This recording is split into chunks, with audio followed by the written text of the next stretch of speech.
ربنا تقبل صيامنا وصيامنا وركوعنا وسجودنا برحمتك يا ارحم الراحمين.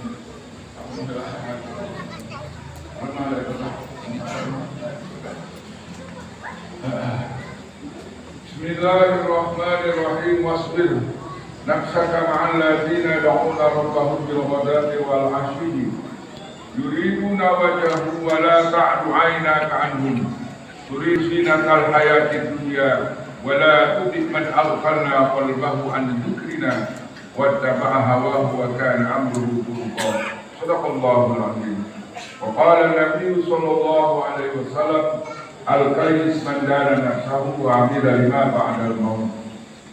Hadirin kaum muslimin, di dalam surat Al-Kahfi ada firman Allah, wasbir nafsaka ma'al ladzina yad'una rabbahum bil ghadati wal 'ashyi yuriduna wajhahu wa la ta'tu 'aynaka 'anhum turidu zinatal hayatid dunya wa la tuti' man aghfalna qalbahu an dzikrina wattaba'a hawahu wa kana amruhu furqa. Shadaqallahul 'azim. Asbab nuzul ayat ini, orang-orang kafir Menak Quraisy menawarkan kepada Nabi dengan beberapa tawaran, ingin diberikan jabatan, diantaranya ingin diberikan jabatan bendahara, ditawari wanita cantik, semuanya ditolak. Tidak mau Nabi, karena tujuan mereka itu tujuannya ada kalau dalam politik ya. Yang kedua, Nabi pernah didatangin orang-orang Menak Quraisy, orang-orang kaya raya datang kepada Nabi, tujuannya begini, wahai Muhammad, saya ikut gabung sama majelis zikir kamu, tapi orang-orang miskin keluar. Jadi tak mau ada zaman Nabi ingin bergabung dengan Nabi dengan catatan orang-orang miskin, orang-orang yang tidak punya harus dibubarkan, jangan ikut Nabi. Maka Nabi diam saja. Turunlah firman Allah, surat Al-Kahfi ayat 28. Surat Kahfi ayat berapa katanya? Surat 28 ayat 28 surat ke-18. Dalam 18 bentuknya 8, 28 bentuknya 8. Orang ahli buku ahli etama, buku ahli itu nggak dihitung dah. Orang jangan begitu lah ngaco. Hadirin kaum muslimin, kata Allah, wasbir nafsaka ma'al ladzina yad'una rabbahum bil ghadati wal 'ashyi yuriduna wajhahu wa la ta'du 'aynaka 'anhum. Kata Allah, sabarlah Muhammad beserta orang-orang yang selalu beribadah kepada Allah, yang menyeru kepada Tuhannya pada pagi dan hari sore. Itu namanya ahli sumpah. Jadi bapak-bapak harus tahu, orang muhajirin itu yang datang ke Mekah ada yang punya kerjaan, ada yang menikah, ada yang punya rumah. Tapi ada kaum muhajirin yang tidak punya, nggak dapat jodoh, nggak dapat kerjaan. Akhirnya jadi di pinggir, di emper Masjid Madinah. Namanya ahli sumpah. Jadi ada 300 sebagainya. Pertama, jadi memilih ajaran mutajarin, memilih dia ibadah terus siang dan malam. Kemudian kalau Rasul makan, sahabat makan. Kalau Nabi nggak dapat makan, sama gitu. Ada yang dari masyarakat. Tapi ketika ada panggilan jihad, panggilan perang Badar, perang Uhud, dia paling depan. Gitu. Nah itu namanya al-sumpah. Dalam Al-Quran, lil fuqara alladziina usiru fi sabilillah. Perhatikan orang-orang fakir yang sibuk 24 jam memikirkan agama Allah Subhanahu wa taala, yang menghafal Quran, yang menghafal hadis, ada yang sholat tahajud, ada yang zikir, semuanya sama sekali nggak ada urusan dengan duniawi. Maka Al-Quran berikan surat, perhatikan orang-orang tersebut. Kata mereka, kalau diajak perang paling ke depan.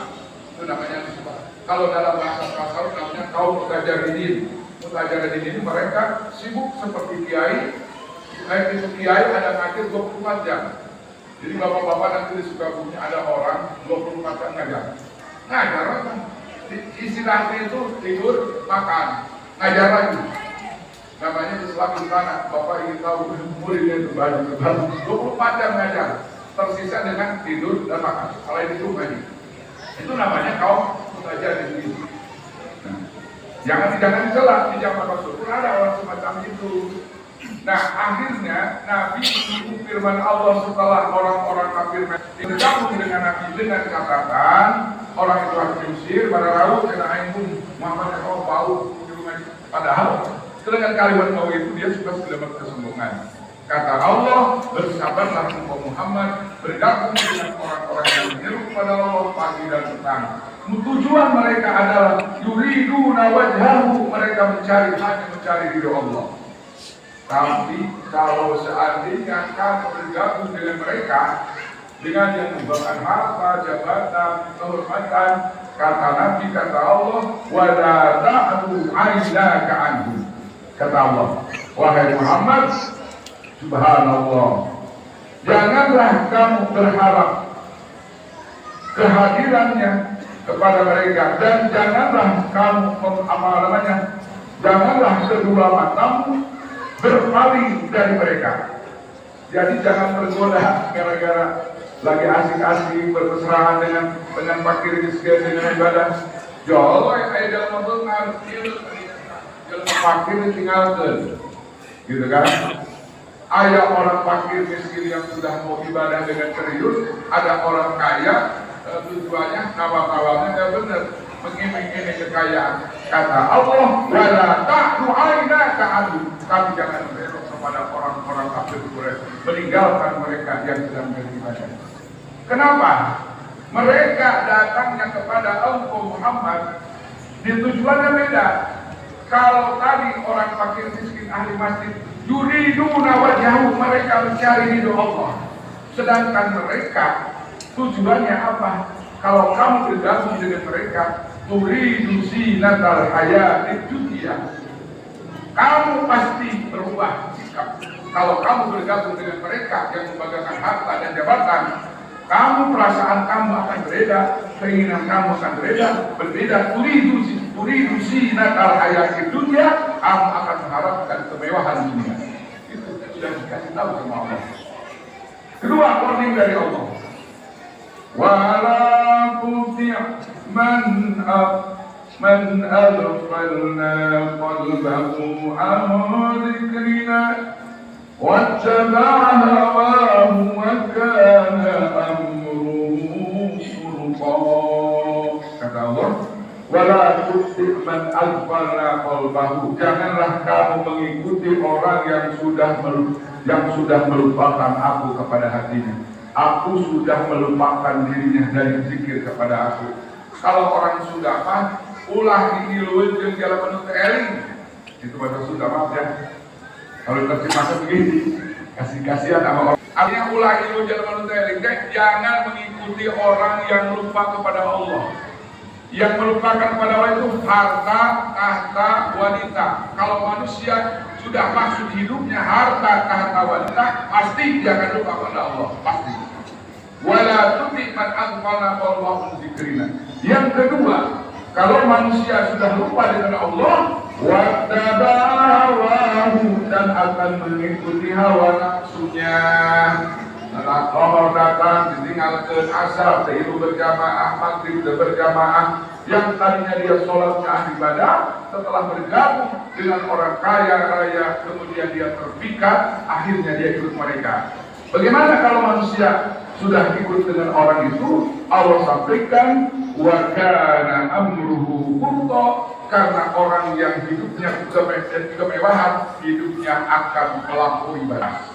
Nah, ini ayatnya. Sekarang hadisnya. Mohon ada dari panitia, katanya apa perbedaannya antara orang yang berakal, orang yang cerdas dengan orang bodoh?